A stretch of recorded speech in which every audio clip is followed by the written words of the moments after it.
Hi, I'm Brittany Crystal, and welcome to Beyond Influential Unfiltered episode 2. And I really like doing episode 1. And I'm here with, you guys can't see, but I suckered Shannon to coming back. And I really suckered my husband into coming into the room, who really hates participating basically in anything content related. Right, Shannon? Pretty accurate. So a lot of things do happen in a week because we recorded last week and there were so many things that over the course of, I don't know, what is it? It wasn't like 9 days. I'm like, oh, this is something to talk about. This is something to talk about. So let's see. I would like to start with actually something Hachi first brought to my attention because he's a Cristiano Ronaldo fan. So Shannon, I don't think you saw this, but I'm going to play this for you. Okay, this is at a UEFA 2020 press conference. My husband's smirking at me.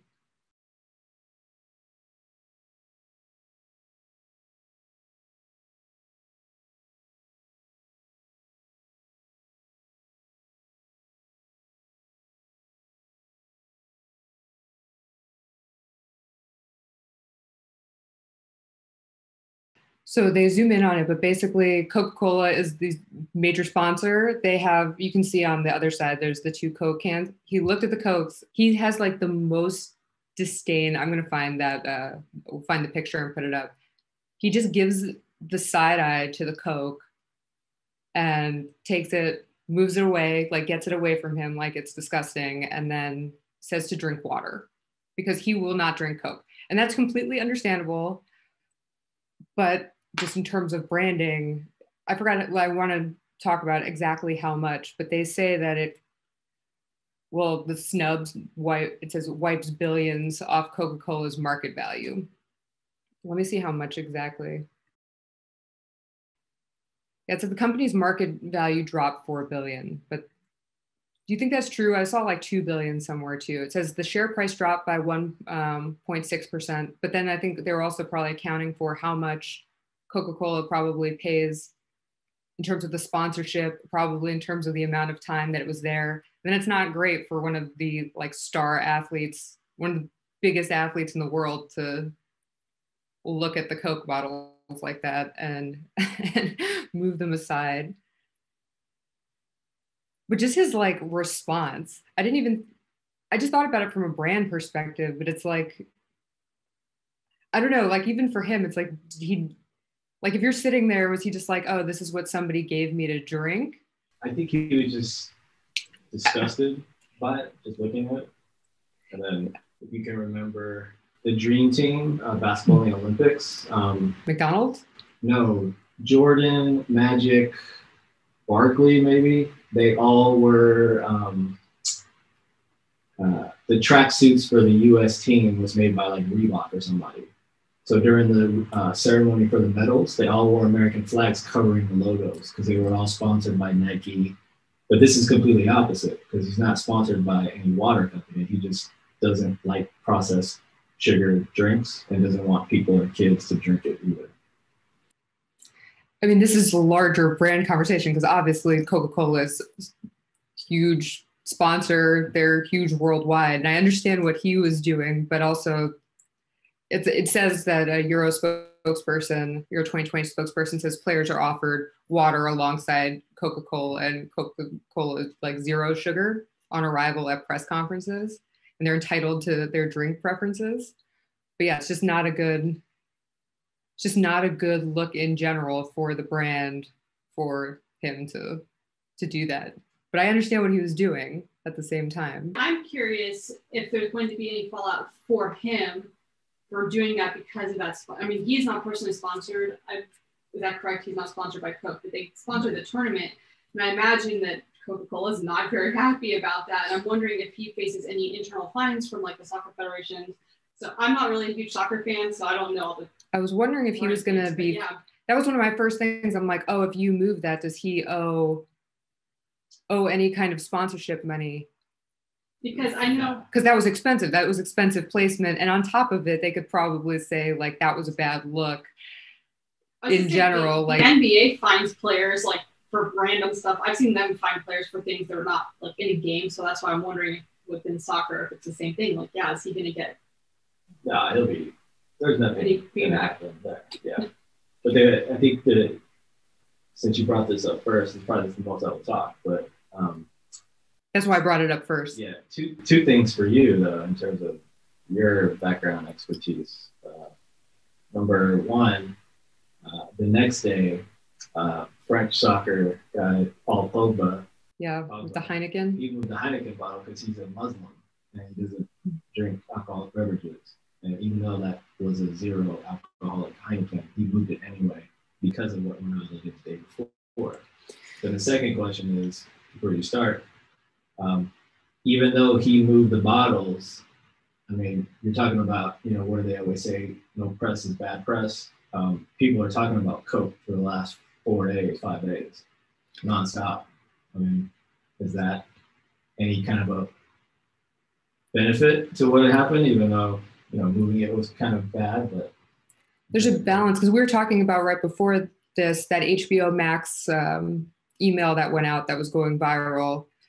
We can pull, I don't know what exactly said, and I want to find the actual tweet. Basically, ultimately going back to the no press is bad press, and you can turn something in to good press. I don't know if we just, here's one intern's mistake led to an outpouring of encouragement and support. So when one HBO Max intern mistakenly sent out a test of an email to some of its subscribers, people came to the rescue with words of support, encouragement, and their own stories of mishaps that have since spun into gold.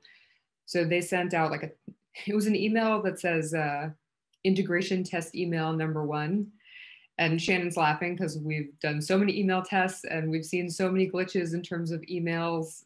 I was going to say, not just, I do have other clients that I do like this stuff for, the tech stuff and email marketing.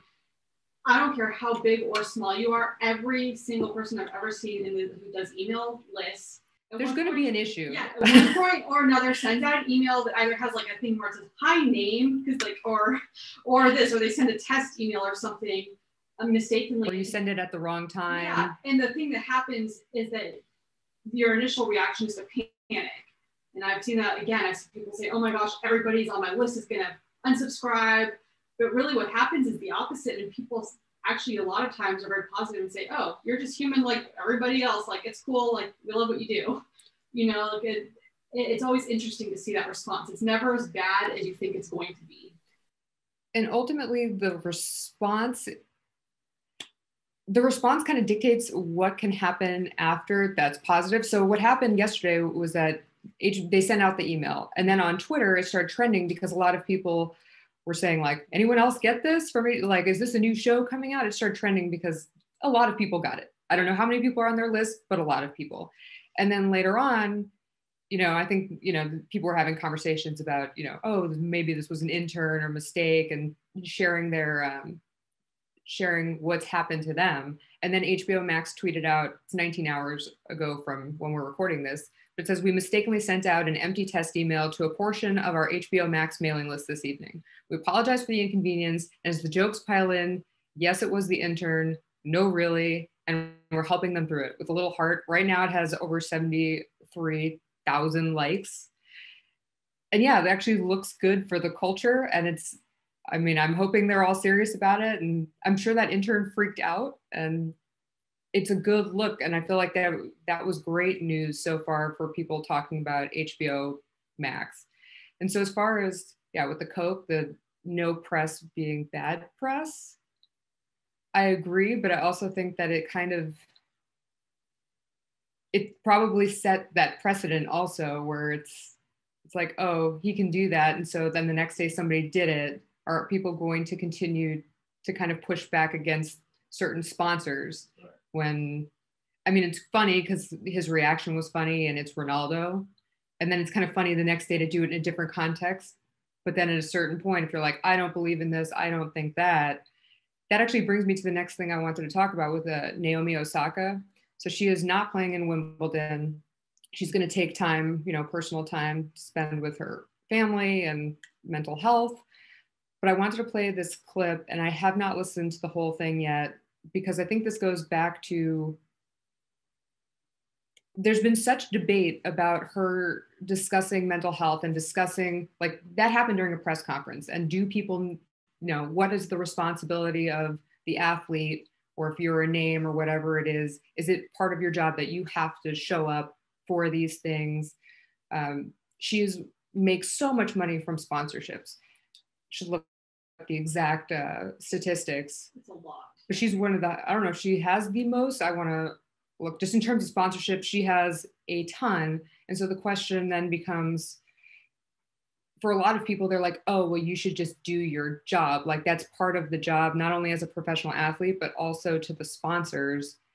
And I want to play this Stephen A clip. If it says, should athletes be required to speak to the media? And I think we'll have some feedback on it, because I do have some thoughts just on that question alone. I'm here today with y'all. I don't want to be here today. Today is June 1st. Today marks the 4th year that my mother died. I do not want to be here, but I have a job. I signed up, and the NBA playoffs are going on, and people expect to hear from me. And if I'm going to call in from work, it's because I need to be sick. It's because I need to deal with whatever it is that I have to deal with or whatever. But I don't want to be here today. But I understand my responsibilities. And in her case, what I applaud about her so much is that she's been honest. She didn't just take off. She didn't just snub her nose at the media. She explained why. Mm-hmm. It makes perfect sense. It would show incredible courage and thoughtfulness on her part. Mm-hmm. And what I would encourage everybody to do is, when somebody tells you something like that, you listen to them and you wrap your arms around them, literally, figuratively, or whatever the case may be, and you support them in every way possible and imaginable. But for people to sit up there and say that, well, the French Open was wrong, or Wimbledon, the Australian Open, the US Open were all wrong, to like gang up on her. Well, that's assuming they knew. See, when you come out with the press release, Max, and you tell what's going on, well, not the press release, what she did on Twitter, whatever she did, when you let the world know this is what's going on, and that's a different ballgame, as opposed to you just not doing what you were obligated to do. I'm going to stop it there. I actually thought he was going to take it another direction, but I'm glad he went in that direction. I know we started with talking about how he's there despite, even though it's his anniversary of his mom's death. But I think the same thing holds true, is you do set that expectation and you let people expect those things of you. So if he was just like, hey, this is the time, I know it's NBA playoffs, depending on how he feels about it, I cannot show up because of this, I need to take a day, that should be okay. The thing that, for me, that's interesting, I'm somebody who has struggled with mental health issues. I'm really open about it because, the stigma around it is real. It's starting to go away in some regards, but we need to be talking about it. And I feel like, and also partly it's because she's a woman, and during media interviews, a lot of times they ask women questions that have nothing to do with like the sport or whatever, and it gets really invasive and aggressive. And that is really traumatizing, especially for somebody who is dealing with anxiety or any other mental health issues. And so even if you're expected to talk to the media, when the general culture with the media is negative, the way they talk to these people, you have to do that to protect yourself, because every tournament she goes to, she has to face this barrage of questions that really shouldn't be asked publicly. That can cause a lot of pain and issues. And for her to speak up and say that, I think it's really important to, like, as this person said, like, to listen. And frankly, for all the negative feedback that she's gotten, I feel like it's really tone deaf. The last couple of years, mental health has become a big talking point, and people are talking about it more and saying it's important to take care of your mental health. And so when she's getting this negative feedback for doing that, especially from tournament organizers, it just feels so tone deaf to me that they're criticizing that. And it's like, well, then maybe you should change the way you speak to these athletes so that they feel comfortable speaking to the press. I don't know, that's just something that I've been thinking about with this going on. Yeah, and I know she's an introvert, and to have put herself out there that way was huge and was incredibly brave. She's actually the highest paid female athlete in sports. So yeah, she makes a ton of money, and people are like, oh, well, you make a ton of money, so that means that you have to do this. And that's not the way it works. And when, people are like, oh, well, you know what you signed up for. But you signed up, she's great at the game. And yes, there might be some press obligations after that are normally, just because that's been the way it's been, what she's actually signing up for is being the best at the sport, yeah, which she is. She's not necessarily signing up for doing the press. It's different because sometimes people know that money comes with being a professional athlete, depending on what sport you're in, because some, especially women, don't necessarily get paid equally being a professional athlete. Some sports don't pay the same as like the NBA, for example. But it's like that expectation. She's training to be the best. She's not necessarily training to be the face, or she is a brand, but at the same time, she's still, I think that's the thing, she's still a person, and she is aligned with these other brands, and these brands are sponsoring her.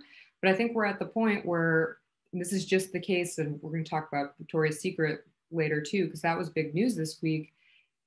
The brand, like, she needs to know where her values are, and she's obviously made a stand as to where she stands on mental health and taking care of herself, because she wants to be able to continue. The goal is to prolong my career and continue to do what makes me happy, to compete at the highest level. And if that's going to be damaging to her actual performance on the court, then something probably needs to be worked out. And if you're a brand who's upset about that, who's sponsoring her, then she needs to find different brands too. Why would she want to work with them, and why would they want to work with her?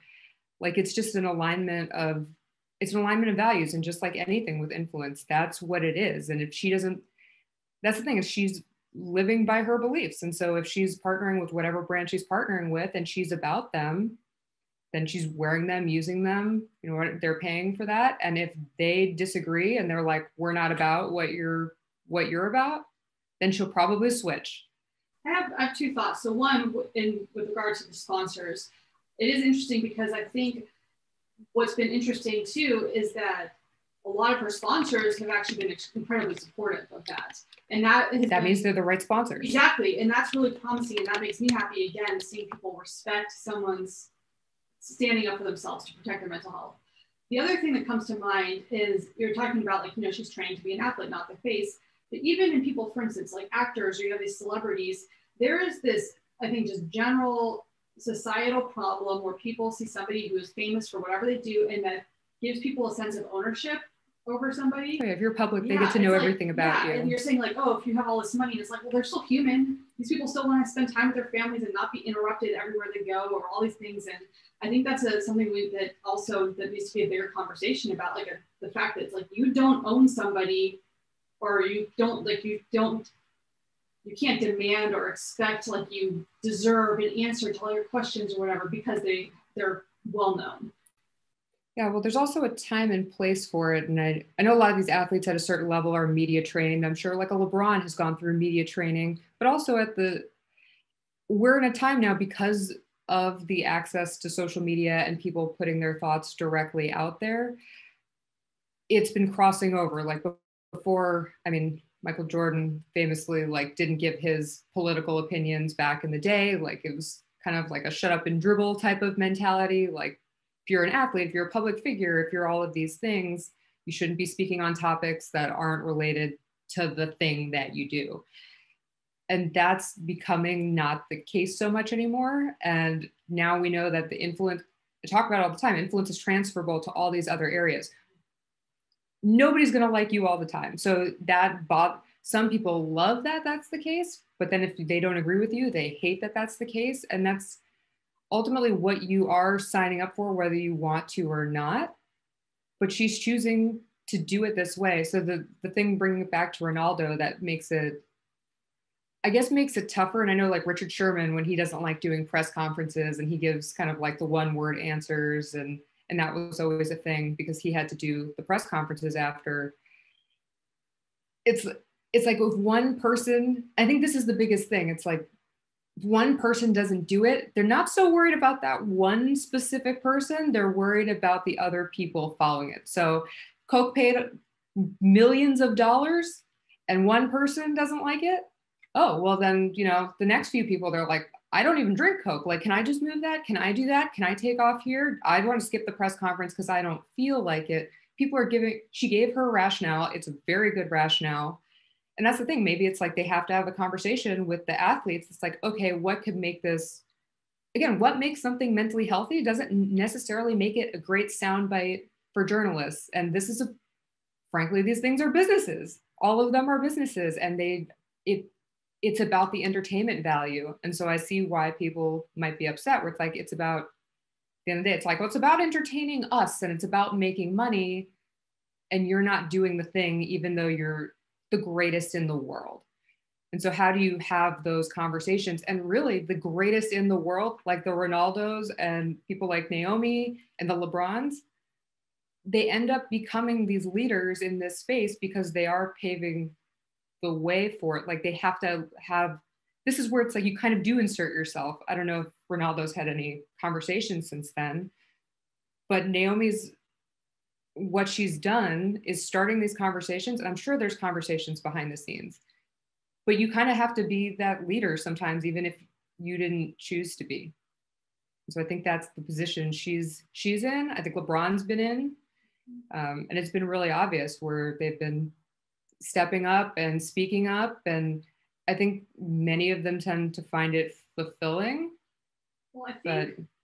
But it's also hard. Like there's a lot of pressure that doesn't feel good. And especially when you're like, hey, I want to take the pressure off and focus on the game.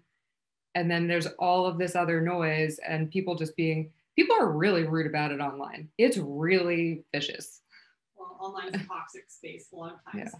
But the thing I think that's interesting is, you know, one, it takes a lot of courage, I think, to do that. You know, it takes a lot of courage to put yourself out there and say, like, and to take a stance and say, I'm not doing this anymore, or this thing's a problem.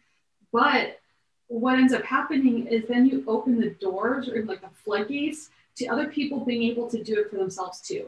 Because so many people, I think, are afraid to take that stance or to stand up and say, I'm not going to do this thing, whatever it is. They're afraid because of the repercussions or the public perception or just any of those things. And then people, what happens is they sit there and struggle and suffer in silence. And I see this across the board. Like there's so many things that people are talking about now that they didn't used to. Miscarriage or mental health in general, or just so many different things like that, you know, used to be taboo topics. It takes one person to stand up and really take a stand and make a statement. And all of a sudden, everybody else says, wow, I can talk about this too, or I can be honest about what I'm feeling. And I think that's a really positive thing. But like you said, the big companies, then they don't necessarily like that because they're not going to benefit from it. But I think as a whole, I think that that's beneficial because of how many people it helps. But those big companies, this is where it's like, depending on the reaction of the company, mm-hmm. like this news is excellent news. Like this news is like, this is where like you can position your company. All of the companies that came out in support of her, for someone like me, I take note of that. Yeah. And then people who didn't support her, I also take note of that, because at the end of the day, the people who are the most influential, she's influential because of who she is, not just, it's who they are plus them being the best, but it's also that personality. That's the influence of it. She's a real person. That's what sells the thing. It is. That's why these brands are there. That's what sells. So she needs to be herself. But again, it's the opening the floodgates for other people. So it needs to be done in a way where it's like, okay, you can't just be like, oh, okay, I just don't feel like it. Yeah. And then what are the press obligations? What are the rules on press regarding asking certain questions related to whatever? And I'm sure it's obnoxious to get literally, like I've seen plenty of clips online, Hatchin I've watched, where it's just like, they like literally ask them the same question over and over and over again. And you're like, literally just answered that. But you have to sit there and you have to smile. And it's like, do you have to sit there? Do you have to smile about it? Or can you just be like, hey, I answered that? I'm trying to remember. But women can't do that as much, just for the record. It reminds me, I cannot remember if it was Serena or Venus Williams, but it was one, I cannot remember who it was, but it was like when she was like 12 or 14. And it was the same thing, you know, she was already, you know, just killing it. And she had an interview, and this one person kept like doing that and being really kind of aggressive with the questioning. And finally, her dad, who was there, was like, "Stop." And he had to step in, and it's the same thing because they don't listen to the woman. She like tries to answer, and in this case, a young girl, she's trying to answer. They're being aggressive, and took her father, a man, to stand up and say, "This is done. Like you're done." You know, and it's that again. I think that's where I was saying with the media, women get all asked these questions that are just like repetitive or just aggressive in general or personal and really not appropriate. And it takes somebody giving a thoughtful answer and saying, "I'm not going to do this for this reason." Well, we also have maybe a problem. It'll actually change the culture around the way the reporters ask questions. Maybe they'll finally learn to ask better questions or not to be, you know, aggressive or nasty. Well, we also have a problem with women saying no to things. I know Scarlett Johansson was talking about how kind of sexualized Black Widow was. And there are also clips of that on YouTube where it's just like the man will be asked about whatever related to the superhero movie. And then the woman's like, "Oh, did you get to wear underwear with your costume?" or whatever it is. And it's like, are you joking? Like, are you joking? It's always the same thing, always the same questions. And actually, well, we did have something earlier this week where, without going into too much detail, but it was saying no about something. And I was having a conversation, actually, Shannon was there for it. And it was just like, it was a pleasant conversation at first, but then when somebody says no, a no is a no.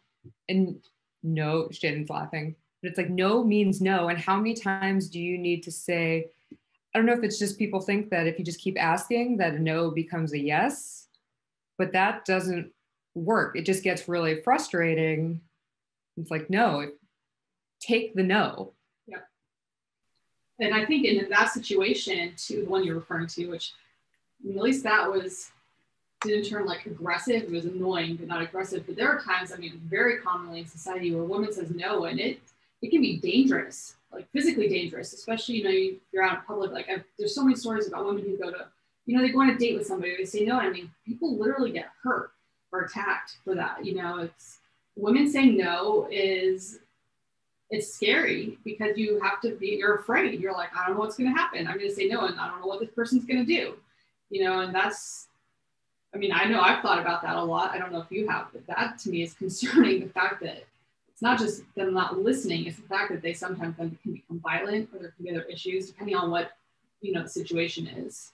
Yeah, there are tons of situations where women really can't just say no. But I think it was just interesting to have that in business where it's like I had every right to say no, and this is my decision, and to keep saying that and just have somebody keep trying. It's like, well, how many times do you need to hear the word no? Like how do you need to say it to get it across? But then also women have the expectation of needing to maintain like a certain level of decorum, and it's all of those things on top. Like it has to be exhausting. I'm sure it's especially exhausting for an athlete who just like left it all on the floor, and then they're getting asked all these questions.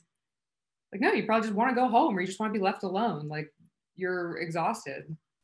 I think it's not, and again, it's not even just the exhaustion, but you know, you mentioned the comment about like how you're like, did you wear underwear with that costume? There are things where it's just so inappropriate. And I think it goes back to, again, that sense of ownership, like public ownership of somebody, like, oh, I deserve to know all these little personal details of your life. And it's like, that is completely irrelevant. There's zero reason why anybody should be asking someone they don't know about their underwear, or like, you know, just all sorts of things when we get asked that are completely inappropriate, beyond the fact that they're, you know, annoying, but just like that sort of invasive level of questioning. It's the sense of entitlement that, at least now, I think people are starting to talk about. Like you said, Scarlett Johansson bringing that up. Like people are talking about it now because I think we're reaching a tipping point where women are like, I'm done. They're like, I'm fed up with this.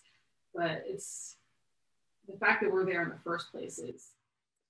Well, people have been talking about the way women have been treated in the media, like now with Britney Spears and Paris Hilton, and people have been talking about how Lindsay Lohan was treated at that time. You know, it's not even that long ago, but 10 years ago, 15 years ago, 20 years ago. And so now people are looking at that and adjusting a little bit. It's still pretty invasive because people are curious. And it's a business. and it sells. And for as long as people will pay over $1 million for a paparazzi photo and being the first one to have it, not going to go anywhere. That's unfortunate. That actually comment's interesting because I don't know if you saw this, but recently Reese Witherspoon actually talking about the Britney Spears and Lindsay Lohan thing. She said, at the same time period, she's like, I got branded as like the good girl. And now like they got it branded as like they're not the good girl. She's like, and I don't know why. It's not like we're much different. We're all out doing the same things, you know, and she was just commenting on that. And I was like, you know what, that's actually a really good point because people they jumped on the Britney Spears thing and Lindsay Lohan and you know, just in general like that. And but then the other people somehow evade it and they don't have to get hit with those negative criticisms. But the question comes back to why, like, well, why this person and not that one? That's something I've been thinking about just over the last week after seeing Reese Witherspoon's comment. Speaking of brands and kind of making shifts in the way we portray women and how we think about women, I want to talk about the Victoria's Secret swapping angels. So the article in the New York Times says Victoria's Secret swaps angels for, then in quotes, what women want, will they buy it? And so the brand's trying to turn around, it says the embattled lingerie giant is attempting the most extreme brand turnaround in recent memory, an effort to redefine not just itself, but also the very idea of what sexy is. And so in doing that, they've like signed up with a variety of influencers like Priyanka Chopra Jonas and Megan Rapinoe, the soccer star. And I know they have I want to say like a biracial model and a bunch of other things, just all different sizes. I know that they're probably at least one trans model.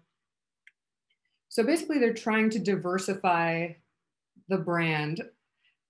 I'm trying to think of how I want to even structure this conversation because Victoria's Secret is the image of what the brand of Victoria's Secret conjures to mind is so ingrained in the culture. And so for me, even seeing anything like this, like it's going to take more than just adding some influential women who are outside of the classic quote unquote supermodel look that has been Victoria's Secret's staple with their show when they still had a show. And so this is like an entire conversation about if they can change that perception and how. And so you and I were talking about this a little bit. I know that they weren't size inclusive at the time. They've expanded some sizes, and they also just had very problematic issues internally in the last few years. They probably had it for decades and they came to light over the last few years. So I think that they needed to clean house inside, and now that they've cleaned house, they're trying to pivot away from where they were.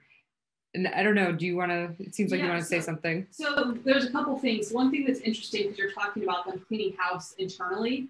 And I don't remember if it was in this article or one of the other follow-up articles I read. It was talking about how, you know, they're changing up their whole C-suite basically has changed. And their board, like the whole board will be women except for one person. I think there's going to be one male on the board.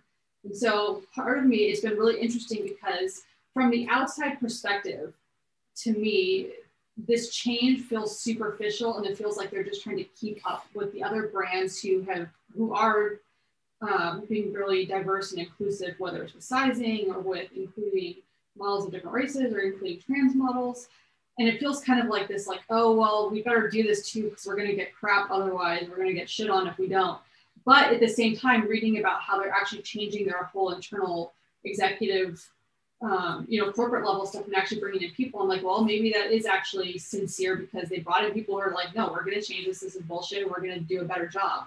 But because of that massive brand presence that they have had, even if they mean it, it doesn't feel sincere from the outside. That's what I've been struggling with, is that I'm like, this doesn't really feel like they mean it because that's not what they are. Yeah, we were talking about it the other day, and that was the thing, is it feels very, it felt very like just looking at their Instagram going back, and like you see the shift to more, say, more body positive models and all of those types of things, more diverse looking models in general. And it does feel like, oh, I guess, yeah, as the consumer, it feels like, oh, this is just trying to catch up to where the times kind of are. But my big issue with it, and I don't have an overall issue, but my thing is, what's the brand now? Like, what actually is the brand? So the 7 women that they brought on are like going to be doing a podcast, and they're going to be helping, not only are they going to appear in ads, but they're going to be helping actually give feedback into what the company should be doing. But also at the same time, I'm like, I actually don't know who, and I'd be curious, who is the Victoria's Secret consumer? I know growing up, Victoria's Secret was, at least to me, that was like adult underwear. That was like the underwear you'd want to have. Like, that's where you want to shop. It's for women. It's for women. Girls. Yeah. Exactly. And there's still, like, even now, if you're going to go buy underwear somewhere, you're still going to go there. Like, that's where you go to buy underwear. A lot of these other brands are, yeah, maybe you can go to Nordstrom's and buy other brands or whatever. But for the most part, like, that's the store that has the underwear in it. There aren't other stores like that.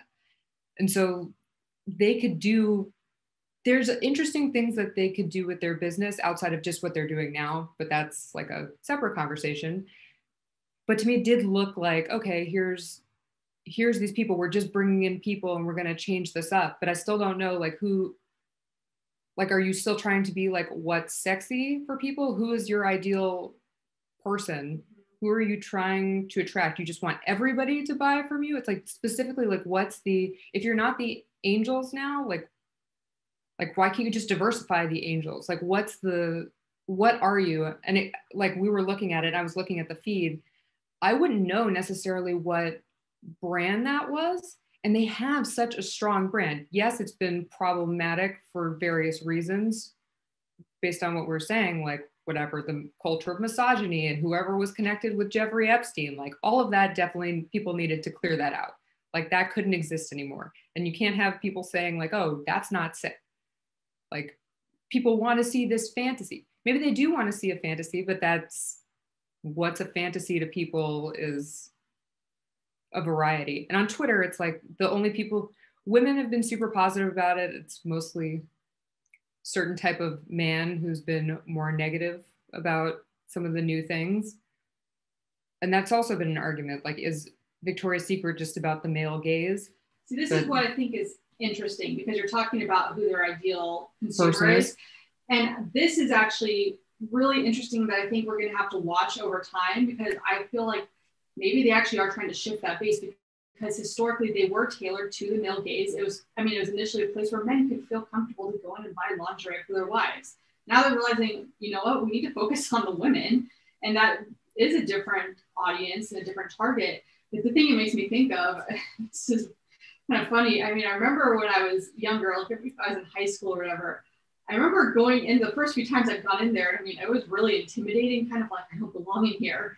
Like, I'm uncomfortable, like this is kind of nerve-wracking, like, you know, and maybe it's like, okay, they're trying to take away that feeling so people of all ages do feel comfortable just going into the store and getting what they need. And it's not like I'm sneaking into the grown-up store, or I'm like, you know, this is only for the supermodels. Like, I don't really belong in these clothes. And I think that is going to take time to see if they continue that and if that's what they're trying to shift. And what I'm really curious to see is how the actual store layout and their design inside the store, if it changes to match that. Because again, they've always been historically sexy, even in like the employee like backroom areas, they have all the model pictures and stuff. And I'm wondering how that's going to change, if it's literally going to change the whole feeling, not just from their marketing perspective, but just actually when you go into the store itself. I think that's the issue with the rebrand for me is it almost feels like they're announcing things too early, and they've been trying to like make the shift, but they announced the shift. And I don't feel like they're ready to present the like, we've changed. But like, are the stores changing right now? Have you changed? Like, what else is changing aside from bringing on these influencers or these influential women to advise you? Like, that's great. Yeah. But like, what's actually like this article? And I know that they put it out probably to announce kind of their like, whatever, maybe it's a stock thing right now too, that it's like, okay, I think they're going to IPO or whatever. Like they're making plans for the future, but it's like, okay, what are outside of this? What are those steps? Yeah. Are you changing? Are the brand colors shifting? Like, what are you doing to make this more female friendly? So you're redefining sexy. What is sexy right now? What's changing about the brand? Because it is so iconic. And you're right, it was founded so men would feel comfortable. But we all know women are the ones who spend money. You can listen to the Paco Underhill episode. It's women drive it. I don't know if I've seen, I usually see if I saw men in the Victoria's Secret store, the woman was shopping and he was just sitting there. Like he's not going in there to buy the underwear. The women buy the underwear. Yeah, like I want to know what percentage, actually, I'd be really curious, what percentage of their sales comes from men buying lingerie for women versus the women just spending. I was going to say, I think I can count on one hand the number of times I've actually seen men actually shopping in the store, like actively shopping and looking or picking things out. Like literally probably one hand I can count that in my entire life of however many times I've been in the store. But here's a question for you, because again, you're a personal branding expert. This is what you do. And you talk about how they've been making a shift, but then they actually explicitly came out and announced the change, and it seems too early. What's the right time to do that, or how? I'm just curious from your perspective, what's the right way to do that in that timeline of when you actually start making changes versus when you actually make a statement? I think it's for me, once you say something publicly, you have to follow up on it. I'm very big on that. So I talk about, my 3 C's. I talk about the clarity, the consistency, and I talk about the community. So I want to know, how clear are they on this vision? I'm not clear even reading. It's I get it that you want to, you're going to diversify sizing, plus size models are beautiful now. Trans models are beautiful, which they've always been, but now they're embracing it. All of those things. But it's okay, what do you stand for? And I don't feel like I have a clear, this is what Victoria's Secret now stands for. I don't feel like I have that clarity. I don't feel like I know from the consistency standpoint, it's okay, how does this actually change your product? When I go to your Instagram feed or your social feeds, who am I seeing now? Who is that person? What is this content that I'm seeing? When you go into the stores, can I expect changes in the stores? What are you doing that's laddering up to this new thing that you're saying? Laddering up to the clarity, and then the community. Who are you serving? Who are these women? Because I actually don't know who they're trying to appeal to at this point. I don't know who their base is. So for me, I would at least have those talking points lined out where it's no, this is how we're going to execute on exactly what we say we're going to do. And this is the plan. And obviously you don't need to give out all of the things, but it's we're redesigning the store to make sure that, everybody's getting a certain level of training. Everybody's getting whatever, whether it's diversity training, whether it's, how to make women feel comfortable, just something like that. If they came out and they were these are all the things that we're doing. And we brought on advisors who work in these specialties. That's a different conversation. I actually really like that, for one, especially for a brand that's this well established. I think that's that's incredibly important. It's one thing if it's a small brand that doesn't have it, if it's not as well known or whatever, you can make those shifts, I think, a little bit easier. Something for a company that's on the level of Victoria's Secret, I think what you're just saying about actually specifically laying out what changes you're making, like the training or doing those different things, is really important. But the thing that's interesting that also comes to mind, talking about they've always been sexy, and now what are they going for? The thing that made me think of is Savage X, Rihanna's line, because their whole thing is you can be sexy at any size, and they really do have a hugely diverse diversity in their models, and there's a pretty wide size range. Victoria's Secret has increased their size range a little bit, but it's still not hugely inclusive. But that's been interesting because Savage X, they're all about being sexy, very strongly, but it's for everybody. It's I don't care what size you are, you can be sexy and own it. Victoria's Secret is always you're sexy if you're a supermodel. But somebody who's bigger, you don't belong in those clothes. And so now I'm really curious to see if they're trying to keep that sexy appeal like Savage X, that just make it more inclusive, or if it's we're going to become more the girl next door look. I think they're trying to compete with Fenty. I think that they're probably seeing that, and they're probably they want that market that they lost. And so it's they can do that. I think even also the changes that I was talking about, even if those things don't happen overnight, it's also laying out kind of the phases of that. And also Rihanna with Rihanna has, I love Rihanna's brand. I think she is so, Rihanna's brand works so well. Fenty works so well. And she's had things that she's put out that haven't like worked, I guess, from the financial standpoint, but from a point of view, from a creative perspective, from being inclusive, from being herself, cohesive. Like it works. People just, if you like her, like she just kind of it feels like she gets women. And that's kind of what's happening. Victoria's Secret feels like they don't understand women. They haven't understood women for like 30 years. And now they're trying to learn, even though they are the biggest. Like they really are. When it, like it said, I think Hanes is like the next, but they own most of the market. Like it's still like you go to any mall, like I said, like where else are you gonna, like that's where you go to buy underwear. Like it's still the place. It's probably the first place people go, whether you like it or not. That's, they have such great positioning that they can do, if they do it right, they can do a lot right. Because a lot of people now who are, you know, doing the online only thing are trying to move into, you're going to need to take it offline. You're going to need to, like, especially with like lingerie and stuff, you and I were talking about this. It's like, you want to feel it, you want to touch it, you want to try it on.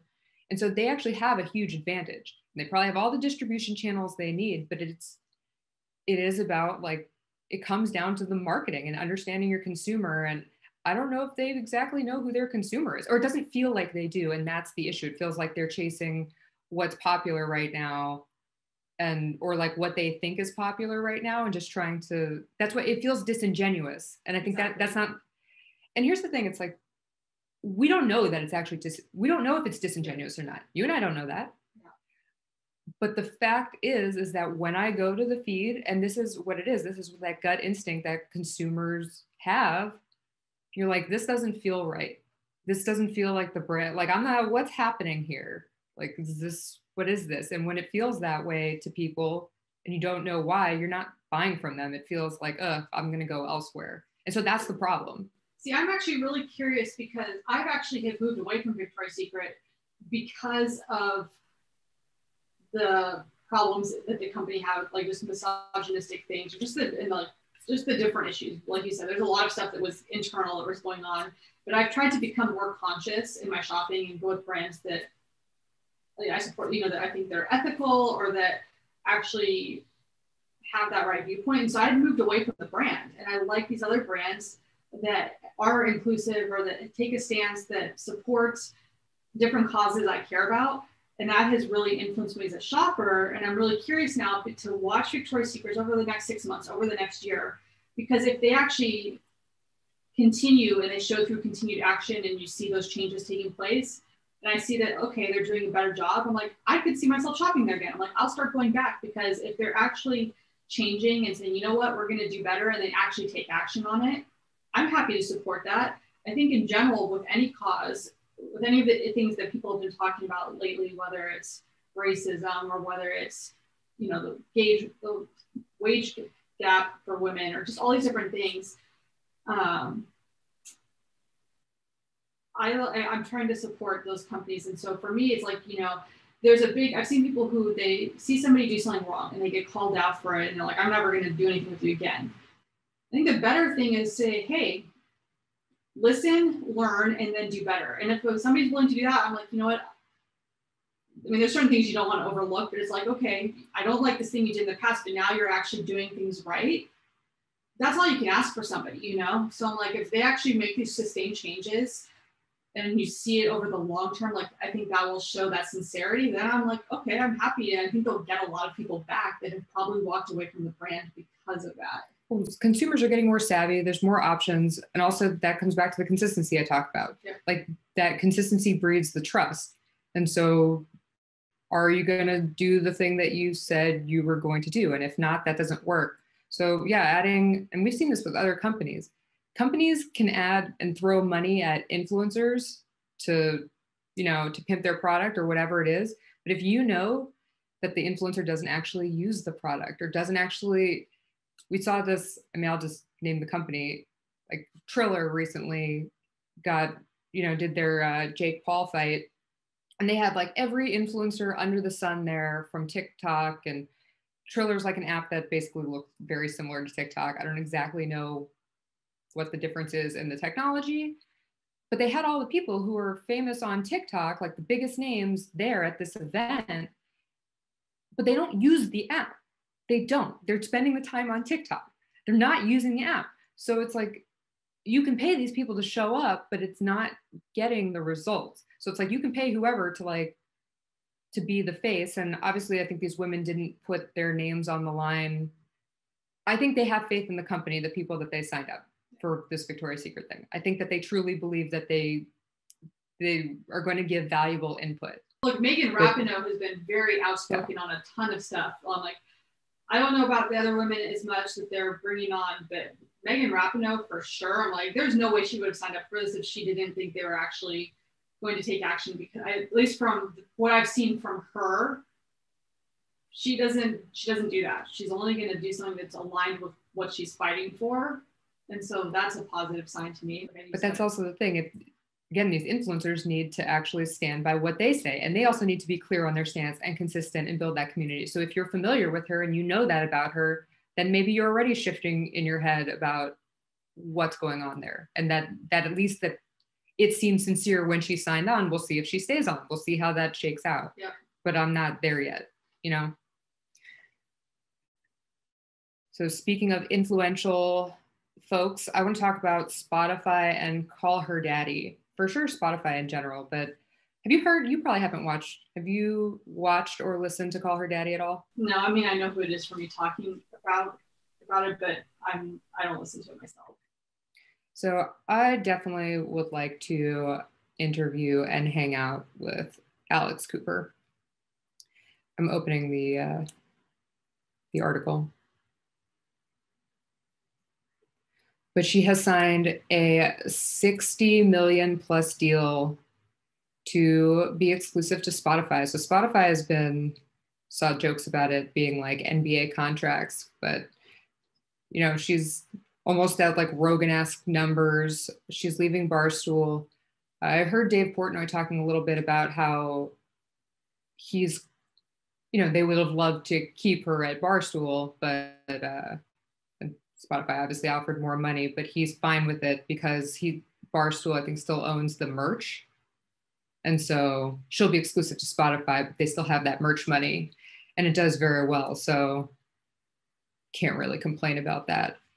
But what I thought was interesting outside of just the deal is that I was thinking a lot about her ex podcast, her like, what's the word for that? A co-podcaster? Co-host. Why couldn't I think of that? So her co-host is Sophia Franklin, and she has a podcast now, Sophia with an F. And I don't know if you know the story at all about Call Her Daddy, but basically they were renegotiating their contract. Was it even like a year ago at this point? Basically what happened is they renegotiated realizing basically when they started the podcast, they were, I will say in quotes, nobodies. They were getting a salary. They knew it would be, Barstool, I guess, was taking a chance on them. And then they really started to blow up, were blowing up. And then I think a few different people were they realized they were getting underpaid. They were underpaid for their work. There were other people whose podcasts weren't as popular, who were mostly men, who were getting paid more, all of those kinds of things. And so they renegotiated this deal. They were going back and forth. I think Sophia's boyfriend got heavily involved, like with the deal and saying that they could get way more kind of thing. And so they went back and forth, and then Dave Portnoy gave them a huge deal that Alex ended up taking, but Sophia, for whatever reason, didn't. I don't know if she thought she could do better or whatever it is. But it was going to give them not only whatever like substantial raise, but also control over their IP. And that was the biggest thing. Because that was the thing, like when Barstool was fighting with them, they were like, well, you can go and you can start over, but they owned Call Her Daddy. And that's a problem. That's a thing that actually we've been talking about with Beyond Influential. It's like, oh, well, if I ever do a deal with someone, you don't want to do a deal where somebody else controls your creative, or somebody else can tell me what to say, or somebody else can own the name. Like there's certain, like it's like I can be exclusive somewhere. That makes sense if that deal makes sense. But yeah, I'm not signing over the IP. It doesn't make any sense to do that. And so Alex ended up taking that deal. Sophia didn't. And now I think kind of Sophia's boyfriend and Sophia were very big on kind of fighting that fight. And now she kind of has, I think it'd be really hard and mental health wise to see your co-host now land a $60 million Spotify deal, however many months later. And the thing is that I don't think she would have gotten that. I think she's great. I think Alex was always, based on what I've heard and what I've listened to, Alex was always producing the show, like actually like getting in there. She's like, was all about the show. And the Daddy Gang, like those, like their community is just like so about them. But the thing is I don't know if they'd be getting this deal had the attention not come from kind of her co-host and her boyfriend, who I don't even know if she's still with. I don't know anything about her personally. If they hadn't kind of started shit about it and kind of made it a thing and kind of having that no press is bad press. And then she got that crazy deal and now she gets to go to Spotify, and then her co-host is like started her own podcast and was kind of doing her thing. But I don't know, like, I don't know if I could, I was the first thing I think it's to Tahachi was like, I hope this chick is a good therapist. Like, I don't know, like that seems so mentally awful to me. But congratulations to like Alex Cooper, like that's insane. And Spotify's signing all of these exclusive deals with like The Ringer and Joe Rogan and Armchair Expert and Prince Harry and Meghan. And I was just thinking about it. I'm like, you know who that really sucks for? Like I immediately thought about this girl who I don't even know. And I was like, that's really, like, had she not been involved in it, would it have been as big a deal? Like her stirring shit up probably helped blow this woman up to like massive proportions. Yeah, I was just thinking about it. Yeah, it's interesting because I haven't thought about that aspect of it, but it's a big deal. And I think that's true in any sort of partnership. I mean, that's something you have to deal with. This is going to sound totally unrelated, but I mean, when I was in dentistry, the first dentist that I ever worked for, he had helped create this device that allows you to do injections into the bone. Like it's really effective. And they created this way of doing it, like this device that was more effective than the other ways. And they were going to sell it and they were going to make a lot of money off of it. And his partner embezzled all the money and then committed suicide and took this stuff. And so he lost, the dentist I worked for lost like millions of dollars that he had put into like developing this thing. And this device got marketed. The other guy sold it, and like the hospitals use this thing now. And he wouldn't even touch the thing that he created because it was so triggering to him because of what he lost from that split. And I think it's like you're saying, that mental health aspect is a really interesting thing to think about, what she's feeling from knowing like shit, like maybe I should have taken the deal with her, or well, yeah, it's a nuanced conversation, but that is a really good point. I think. Well, it says Dave Portnoy claimed he offered them a base salary, this is when they renegotiated, of $500,000 plus bonuses and other incentives. Franklin did not sign the deal and said she felt betrayed by Cooper. And after quitting the show, she launched her own podcast, or Sophia with an F. Yeah, so it's like that was a year ago. So then a year later, now here comes a $60 million Spotify deal. And it says, according to Spotify, and speaking of mental health, it says show has evolved. Cooper's priority has been to uncover the importance of therapy, self-care, and personal growth by sharing her own mental health journey with her listeners. So it's kind of interesting because she is kind of going now into this new route. I think before the show was way more about just sex in general. I don't know, I hadn't really listened to it, but the clips that I had heard, again, it's like people evolve with you. So she was in a certain place when they started the show, her and her friend, and they're probably single in New York or whatever, and like doing their thing and talking about dating and just being really sex positive and being open about their experiences. And now she's, stepping into this new level. So now she's talking about these other things, and the audience was there along with her. And it does suck for the co-host, but I did think about it. And I was like, oh, that really, I hope somebody's checking on her. Like, They probably are. I think she was on a podcast the other day, but it was before I saw a headline that said, I think she already needed to work on her mental health related to the split, but that's like a big number, the 60 million.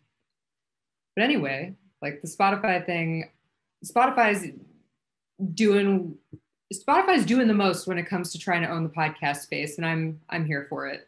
So today they launched, I don't know if it was today or yesterday, but Spotify launched their live audio app and Clubhouse rival Green Room. I actually just downloaded it on my phone. I was playing around with it for like a second before we started. I'm gonna have to play around with it a little more. I'm interested to see what happens with Clubhouse, but I do like a lot of the features that they have added.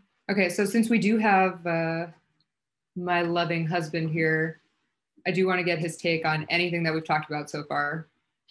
He already said he had a different opinion on something, so I want to hear it. So I'm looking at it from a different perspective, so I'll be curious to see what the thought is. But in terms of the French Open, when Naomi pulled out, I know you guys had mentioned that her sponsors were very supportive of her, but I agree I think the French Open handled it poorly, but at the same time, the French Open themselves is a business.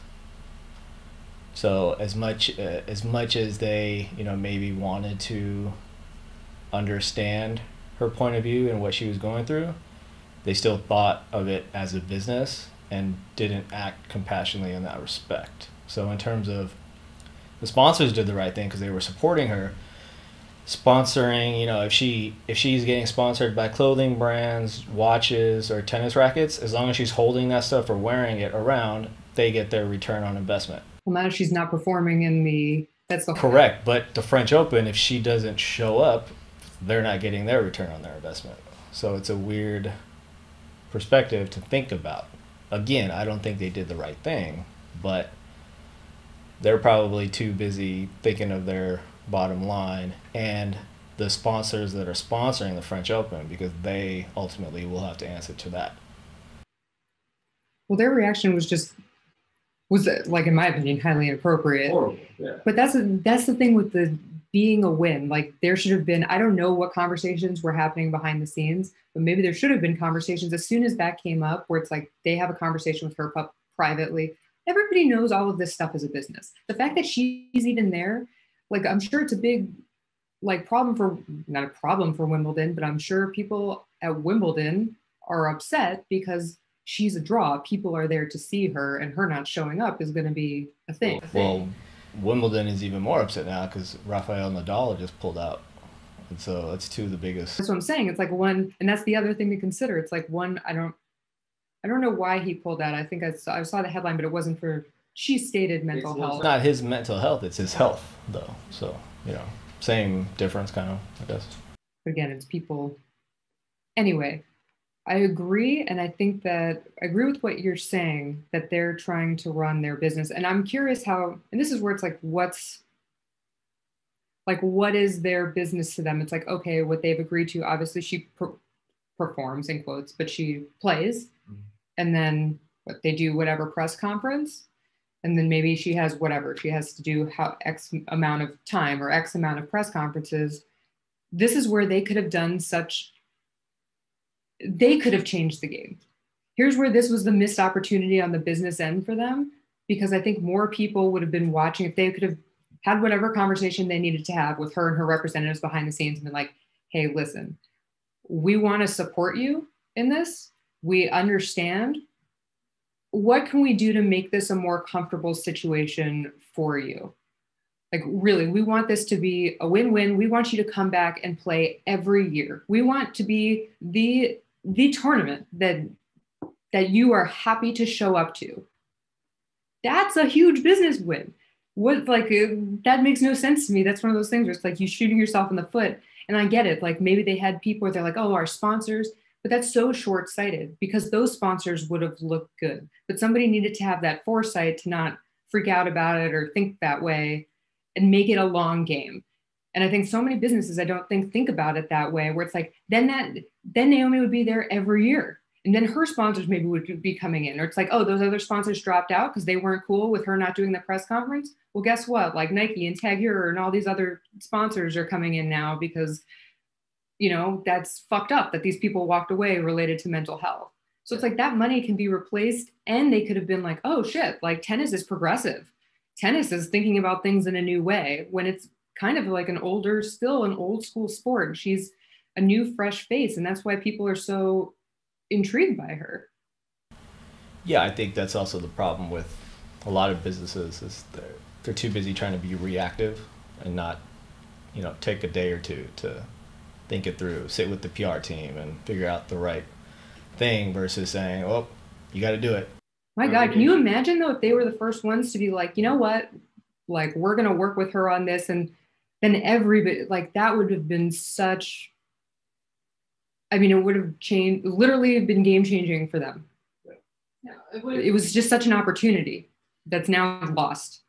It's interesting because not only did they lose the opportunity, and not only was their response bad, but I think the thing that to me that I find the most, well, not the most, but something that I found very annoying was how hypocritical it was that afterwards they had a press conference and the French Tennis Federation president basically said, oh, I wish her the quickest possible recovery, you know, which is like, okay, first of all, depression isn't like a quickly recovering thing, but then he didn't take any questions and he just left. So it's like you went on and on about how you have a responsibility to talk to the media, and then he shows up for a press conference and says here, and then he leaves and doesn't take any questions. And it's just so hypocritical. And for me, that was just like kind of like the final nail in the coffin, that it's just like, you gotta be kidding me. Well, this is another thing about older institutions. It's like, I'm sure there aren't progressive people in there that are like there to modify the game and modernize tennis. I'm sure it's people who have been in tennis forever. They know tennis a certain way. These are, you know, the French Open has been around forever. Like this is the way it's done. And so nobody gave a shit, even though it's like,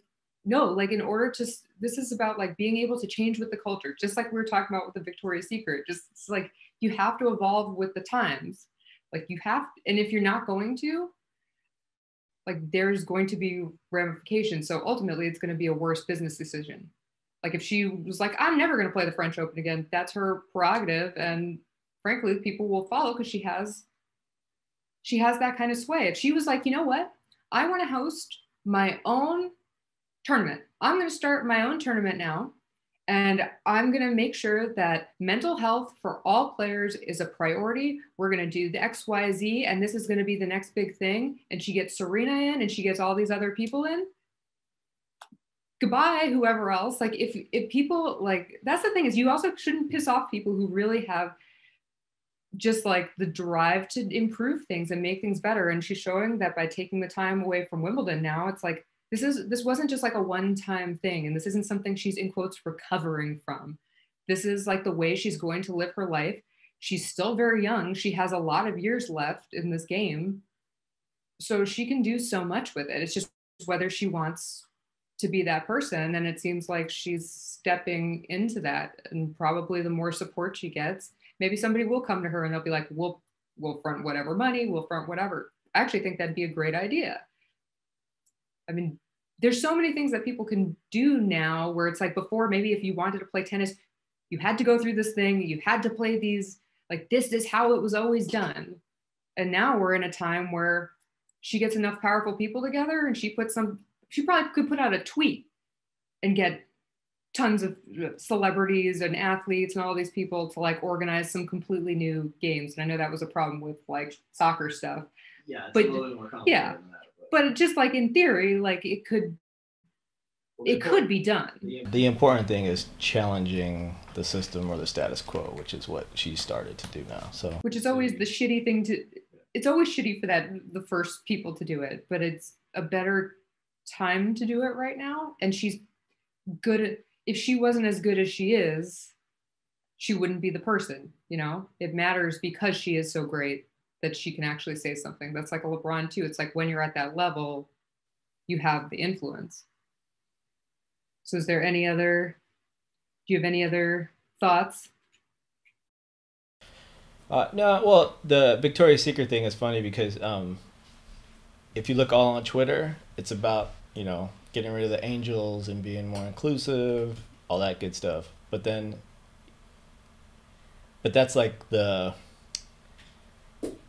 one section of like Twitter, I guess you could say, because if you read like Yahoo Finance or Business Insider, they actually go into Victoria's Secret's restructuring plan. What is it? Well, it's creating a paternity line of clothing, of bras and that kind of stuff. Creating maternity. Whatever. I mean, for women. For women. Okay. Sorry, maternity. I was like, that's new. Like, that's interesting. We should talk about that. Specific garments for women who have had breast cancer. Adaptive garments, adaptive clothing. That's what that's called. Yeah, and they're spinning off Victoria's Secrets from their holding company, so they won't be affiliated with Bath Body Works or whatever anymore. They're doing a bunch of stuff about their pricing and their inventory system. Stuff that probably won't get a lot of cachet on Twitter and trend on Twitter, but I'd want to talk about that. I heard that they were making a ton more money because they stopped discounting things. So they're not even selling more; they're just selling things at a higher price. And so Wall Street investors said, if you always have an ongoing sale, it makes the brand cheap. But then all the women who buy it say, well, their stuff is kind of cheap anyway. It's like poorly made, and people are like, well, make the products better also. So it's like a big. Not going to make everyone happy. Right. But I am curious as to what specifically like the plan is that's outlined, because I think that makes a difference. Like we're talking about, it makes a difference to see what those things actually are that are being implemented. Well, here, just a quick rundown. The new models. And I don't think they needed to get rid of the angels. I think they could have I think they it's such iconic imagery. I just think that they could have just made the show, or maybe they can bring the show back and make it different. Like you redefine the angels, but do it in a way that's sincere. I don't know. It's like, it seems weird to me to just like scrap the whole thing. That's like, was literally a spectacle that people did look forward to watching. Like men and women I knew would watch the show. So. I mean, I remember when I was younger, they get the holiday catalog every year, and it'd have the fantasy bra that's like $5 million diamond encrusted. And I mean, I actually used to I remember in high school, like every year I'd be like, oh, I can't wait to see what it is this year, because it was always just so ridiculous and over the top. But I was like, that was a thing. Like you're like, ooh. So I don't think they need to just like lose that. Well, it's too early to tell, but it's the same difference, but not. But look at what happened with Playboy when they stopped doing nudity in their pictorials because they wanted to be more inclusive and increase their reader base, who might have found that offensive. And then after like 3 months, they said, screw that, and went back to it. Is that why they did that? Because that seemed like that wouldn't... That just seems like not a good idea. That was somebody's idea, and they had the power to do it, and they did it. And now they reverted quickly, so... Yeah, but that idea just isn't good to me. Like that... I'm sure there's probably more to that I would look up specifically, but again, it's like what you're known for, and then who the audience, that's the thing, it's also what you're known for and who the audience is you're catering to. If the audience itself is changing and you're not changing alongside them or being the trendsetter, then what happens? But yeah, that doesn't make any sense. So out with supermodels, in with accomplished brand ambassadors. We talked about that. A new executive team, a majority female board, putting what women want first. So new models who look more like the retailer's customers are a start, but Victoria's Secret still has a lot to prove. Let's see, company's gonna be working on messaging. They'll launch a podcast. That's the thing, it's like, what's the podcast? Podcast isn't moving the needle for me. Or a podcast isn't, to me, a podcast isn't what Victoria's Secret was needing, that they were missing, that was missing the mark on connecting with their consumer. But it's also partnering with an organization that raises funds for cancer research, then new products to include mastectomy, nursing, and maternity bras. This is only the beginning. Plans to create products geared toward mothers as it tries to widen the scope of what's considered sexy. And then they're lobbying to increase the sizing. they should definitely be able to increase the sizing. I think increasing the sizing, being, this is important, but I think the stuff that they keep highlighting is the thing that is going to make the change. Isn't like, we're not there yet. Like, I'm like, okay, well, like, what else? Like, I still want to see, I guess I still want to see more. Like, I do want to see probably store redesigns or something that's like, okay, how is this different? Or how is the merchandise being showcased differently to feel like more what women want? Because are you still selling the sexy fantasy? And what is the fantasy now? And what do women want? That's always been the question. And so it's like, oh, we're focusing on what women want. But anyone who's done any kind of consumer research knows that asking people what people want, unless you're very specific about things, people don't always know what they want. People have so many differing opinions on what works for them, what doesn't work for them. So they still need to tailor it to certain consumers. And I still don't know, based on everything we've heard, who that consumer actually is. So it's still my take on that. Hatch, have you ever gone into, let's say I want to ask a man, have you ever gone into a Victoria's Secret to buy something by yourself? No. Would you go into a store, like a lingerie store, to buy something by yourself? I'd go if I knew what I was going to buy. So I could just go in, ask for help, grab it, and leave. But that is how men buy. So I don't know how Victoria's Secret was catering to the man it's at all. weird. It's not like I'll go into like a bookstore and wander and see like, oh, what kind of book would Brittany like? You know, it'd be kind of weird, I think, to walk into a Victoria's Secret and just browse around. I just had a great idea for a men's store. Like, you go in, you just need the person behind the counter and you give them the catalog. No joke. Like, you give them and it's like, okay, you want a gift for your wife, your girlfriend, your whoever. And then you show them, like, you have like one sample of everything basically, and maybe pictures of, you know, let's say women of different, you know, shapes and sizes, whatever. So you can like envision the models or whatever. And then they just pick and then they leave and buy the gift. Like, you don't need the whole store. The Victoria's Secret store is meant for women. It's not meant for men. Men aren't just like looking up and picking up different underwear and like doing, most men aren't. But that would be a great, see, that's the idea to get. Yeah, that's how online shopping started. Basically just explain online shopping. Yeah, but maybe you want to go into a store and have the lady come out and show you what it looks like and then gift wrap it for you and take it. No, I'm good. So I don't talk to my husband about stuff. It makes me think of Target though too. It's like women go to Target, you know, you need to get one thing and then you walk out 2 hours later with like an entire cart full of stuff. Husband's laughing. You're like browsing and just picking shit up. Versus like in and get out. Oh, we were talking about Spotify before we got sidetracked. Basically, let me open that.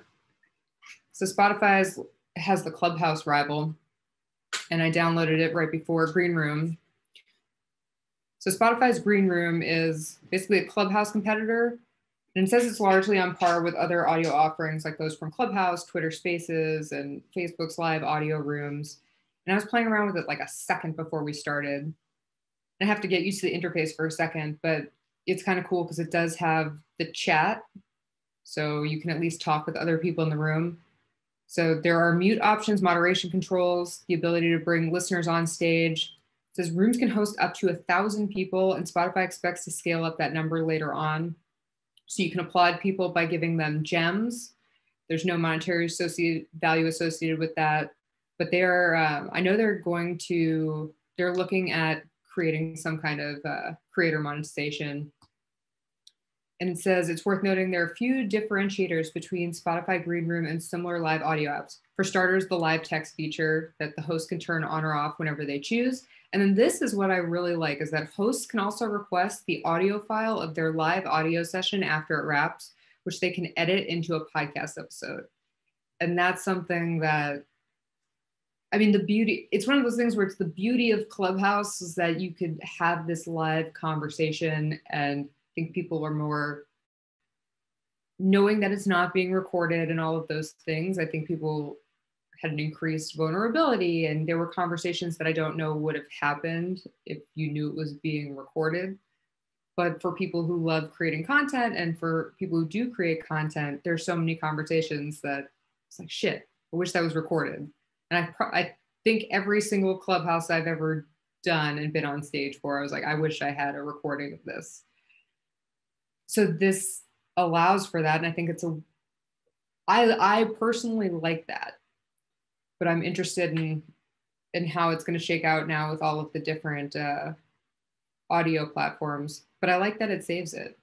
So Spotify says moderation of Green Room will be handled by its existing content moderation team. So I know that moderation in general is just a hard, has been difficult for any kind of live audio app. But I'm just intrigued to see how this is going. I'd like to see numbers on how many people are currently actively using this when it gets really rolling, and then how many are using Clubhouse. I know Clubhouse's numbers were dropping. They were going up when Android users were allowed to come on. But just in terms of, a lot of the times I don't have hard numbers for things, but I'm just watching the behavior of what's going on and the people around me and the people in the space, and the enthusiasm for the live audio or for spending time on Clubhouse seems to have diminished.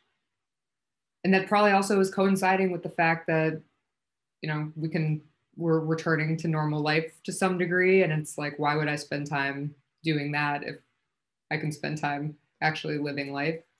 So I think we'll see, but I like this. I do like this Spotify, the ability to do this and to use it.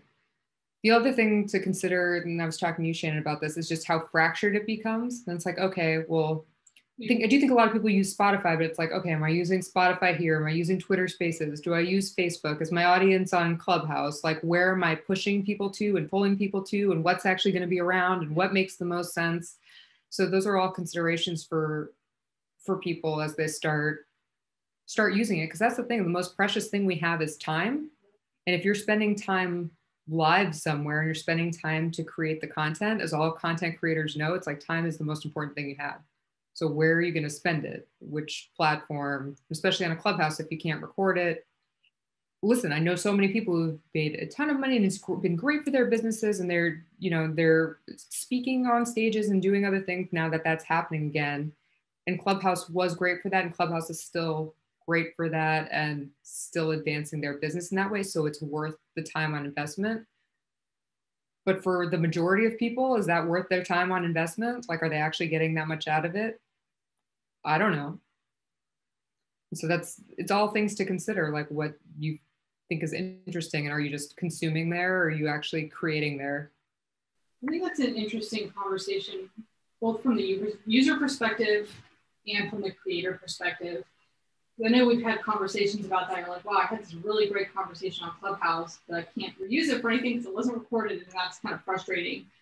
But talking about, like, as a user, I mean, you're talking about the excitement over the apps. And I mean, so I'm an Android user. Brittany likes to give me a hard time about it all the time. And so I had Clubhouse on my iPad, but I don't use my iPad very often, so I really wasn't in Clubhouse much. When the Android app came out, I was really excited, and I got on there and I told her, I was like, I actually was up on stage and like participated, and it was really great. You know how many times that happened? Once. And like, I was listening to after that a couple more, and now it's like, I just get the notifications and I just swipe them away. I'm like, I don't care. It's like the same thing. I died out so fast. I'm like, whatever. I'm like, I don't even care. It's like you said, it went up and then it's just rapidly declining because there's so many other things to do, other places. And now, like you said, I'm like, oh, the Spotify thing sounds more interesting. And I'm on Spotify all the time. I use Spotify every day. So for me, I'm like, oh, that would be more convenient. Yeah, and that's the thing. So I'm a Spotify user too. And so for me, Spotify makes sense. Just saw this thing that was pretty interesting, that Spotify is, I didn't know this, but Spotify's US listenership is going to surpass Apple Podcasts for the first time this year. And so, I mean, to me, I've been listening on Spotify just for music for years now. Almost a decade for me, I think. And I've been using Spotify since 2013. And they're, so Spotify just acquired Pods, which is a podcast discovery platform. They've made so many acquisitions, Gimlet, Anchor. they're going so hard on it, and they're doing just a lot of things. I mean, Spotify, just in terms of music, is great with knowing what you like, making the mixes. They're trying to do that with the podcasting, and I mean, I think they're going to do it. The pods, it says pods developed what is called the first audio news feed, presenting users with 60-second clips from various shows. It says podcasters often use apps like Headliner to create clips to promote on their social accounts, and pods follows the same idea. But instead of podcasters manually choosing how to promote their show, pods chooses clips using its machine learning model, which is trained on more than 100,000 hours of audio in consultation with journalists and audio editors. Okay, Shannon's making, yeah, that's a big deal. I spend a lot of time behind the scenes going through content and trying to. I mean, we all do it. Yeah, everybody does. Yeah, as I say, every creator knows that's a thing. So they're like, ooh, that could just be done for me. I'm like, that's appealing. Oh yeah, and it received, pre-seed 2.5 million in pre-seed funding from a bunch of people you've definitely heard of. It says celebrities like Katie Couric, Paris Hilton also invested. The average, I think this is interesting already, the average podcast listener subscribes to 7 podcasts, but follows almost 30 on pods. That's interesting. I think it's so cool to go through some of these things and get to see. And it says in April, so Apple announced that expansion of podcast subscriptions, and then Spotify began rolling out its subscription platform. So Apple said it would take 30% of podcast revenue in the first year and then drop to 15% in the second. And Spotify's program won't take any cut until 2023, when it will take 5%. And so I know we've been talking about that just openly, what makes sense for this podcast and where it should be and what platforms, and we're going to be sharing more on that. But it's interesting to look into because it's literally changing in real time. And depending on where you choose, there are, upsides and downsides to choosing to be exclusive to one platform over the other, have to bake in all these other pieces. So it's really interesting though, if you are in the audio space and where you listen to. So that's going to wrap it up today. And if you're watching, don't forget to like and subscribe on YouTube. And if you're listening, tag me at Brittany Crystal on Instagram and let me know that you're listening. And if you have any thoughts on any of the topics that we covered today, please leave them down in the comments.